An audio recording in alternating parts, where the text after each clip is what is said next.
comparing your life situation now and then, and also being more convinced of that it wasn't you who had the power at that moment, but that you have the power now, and you can take the power, and also take the power of the voices, because the voices reflect the power of the tarmac. So that kind of steps you take, and that is described in Living with Voices. So you had this much strict interview schedule. A lot of people, I imagine, over the years have completed the schedule now. People were not doing it just for informational purposes, but because they were understanding better their own experience. Yeah. Did it have a dual effect? No, I mean, or was that unintended? You wanted statistical information, but you also were putting people very much in touch with issues and things that maybe they'd never looked at before. So it's quite a, you know, it's not your ordinary questionnaire in many ways. It's asking you very, very deep stuff. Oh, yeah. So it's a to-do thing. It's something that actually made a difference for people, filling this in, good way, bad way? It has many different purposes. We used it, first of all, to learn ourselves what to ask. I mean, we didn't know where to talk about. If somebody tells you all of a sudden that he hears voices, that doesn't mean that you know what to talk about. And he didn't either, because he's ashamed and thinks it's a madness. So we had to learn, and that the interview learned us where can you talk about and what is relevant to talk about, is because everybody could answer these questions. And that was why we completed it and then used it for our research to compare people. Do you experience the same? Or is this the same background, what has happened, or what kind of variations you will see in coping strategies, in traumatic experiences, in a relationship with the voices, in influence on your life by the voices, how much influence have these voices. All these issues that are about 10 head issues coming in this interview, and is used for research, to learn to talk about voiceers, and voiceers themselves to learn about their voices. Although I think for voiceers themselves, the workbook of Ron Coleman and Mike Smith is easier.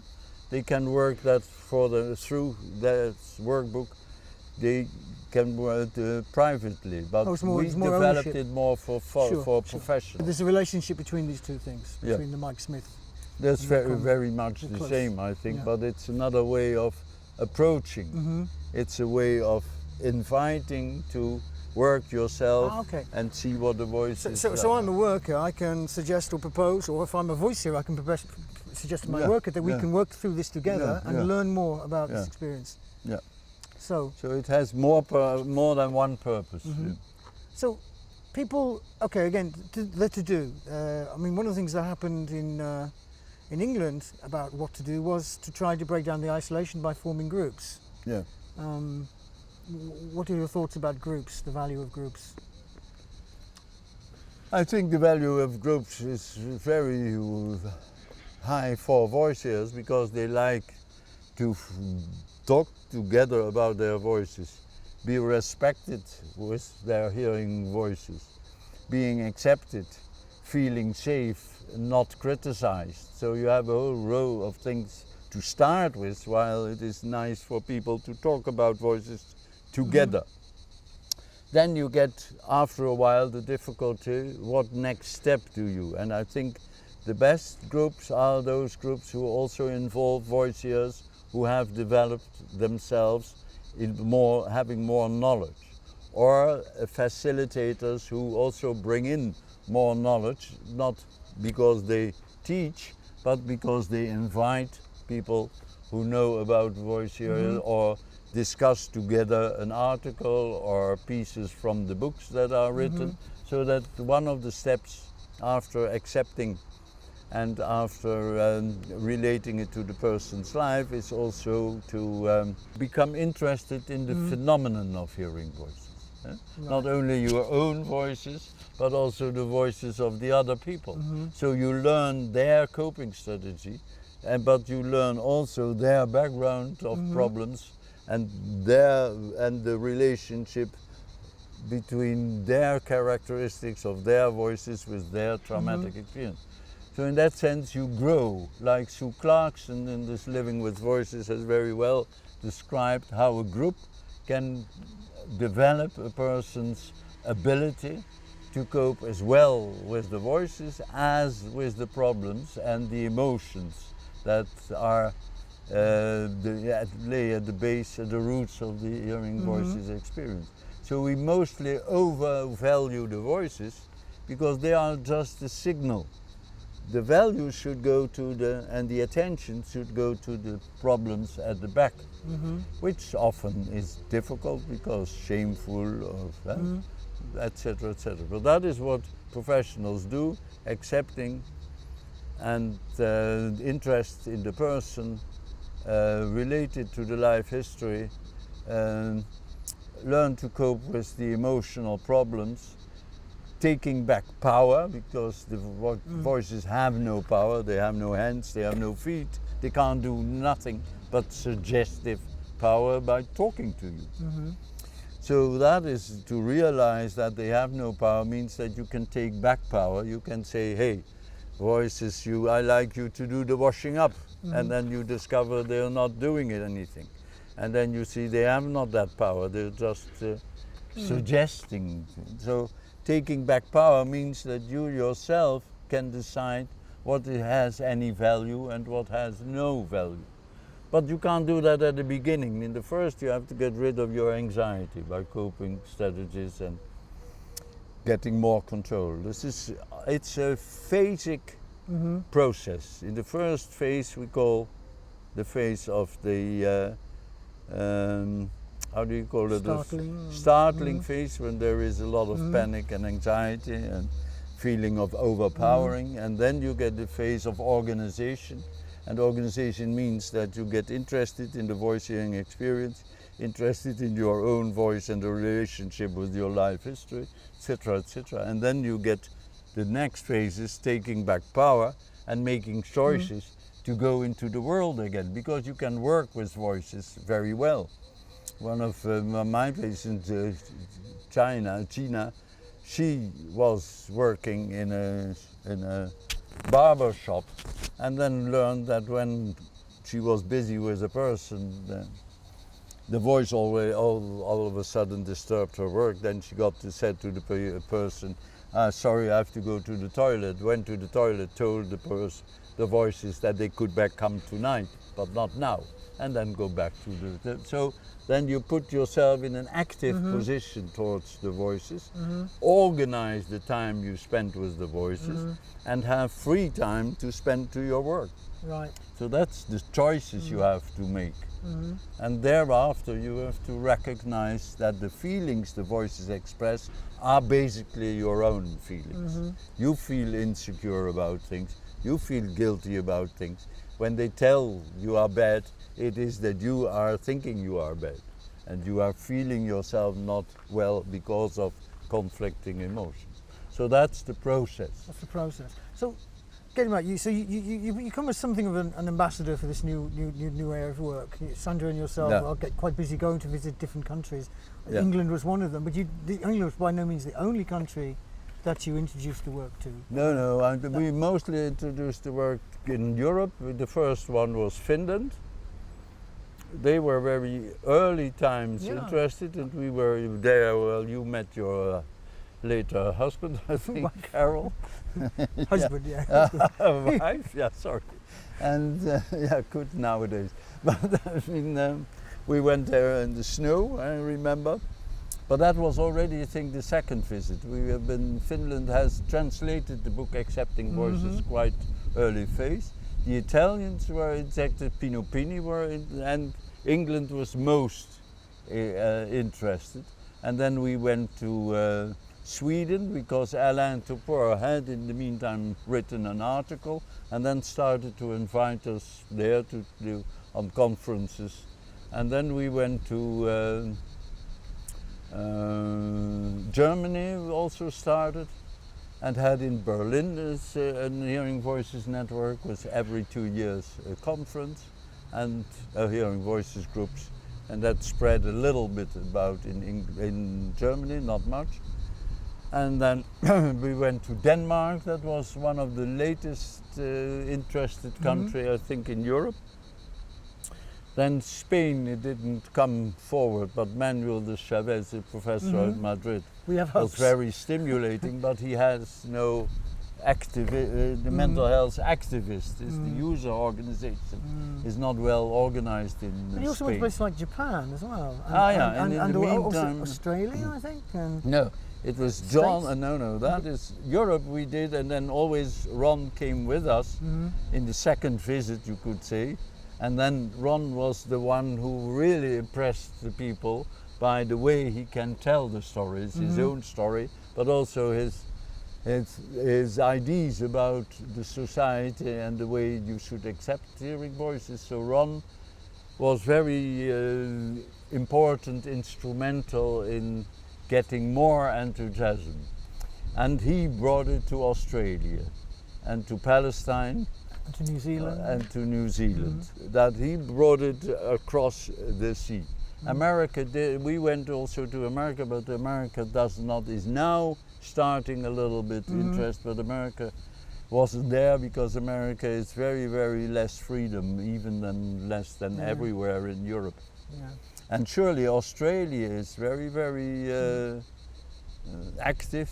And Japan, I believe, too. You went and to Japan also, but Japan is more difficult. They are more conservative in Japan, although they now have changed their diagnosis. They don't diagnose schizophrenia anymore, but they took another diagnostic category which is very vague. So, and they did not really translate the symptom into the making sense, into the meaning what it has. That is still troublesome in the whole world. There are only a few people who really understand that the voices, except voices, but from professionals it are only a few who really understand that it is really different, a symptom or a phenomenon that tells you what is going on in the person's life. It's not mystical or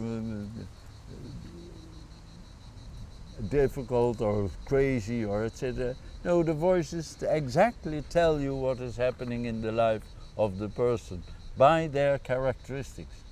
And that is the new thing about it. And although it started with accepting, the real importance is the making sense. Yeah.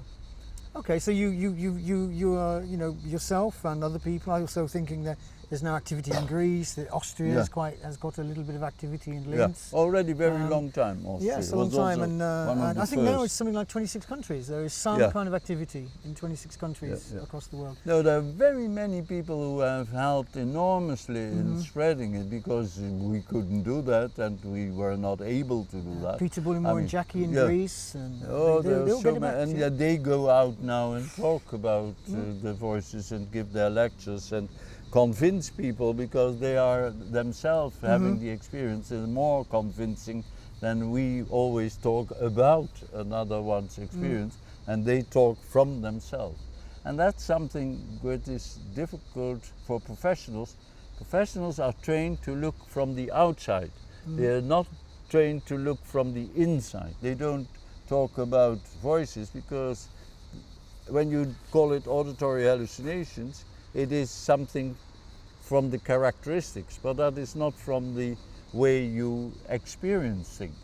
Experiencing is really that something is telling you about yourself, and that might be helpful and might be not helpful. We also accentuate too much the negative voices, because all people have also positive voices, and they are much more helpful than the negative voices. So, but that's part of the power structure, you could say.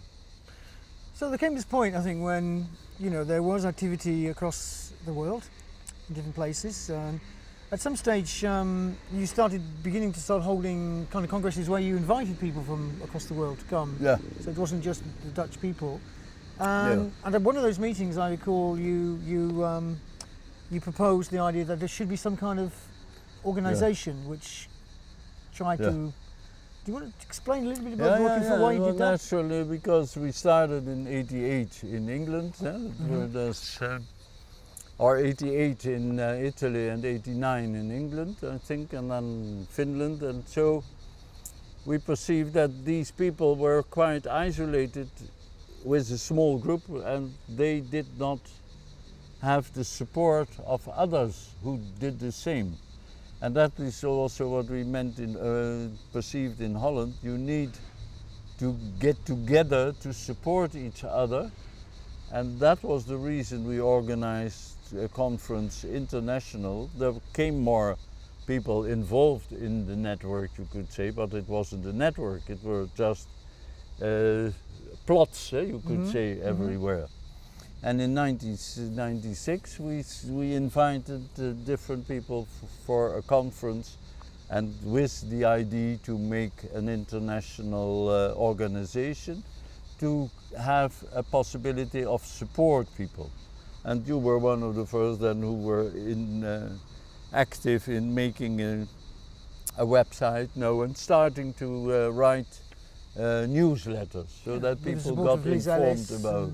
With the support of Liz Ellis's organisation, who gave us some money to Liz Ellis might have been. Now it's Will Davis, and then started in that sense.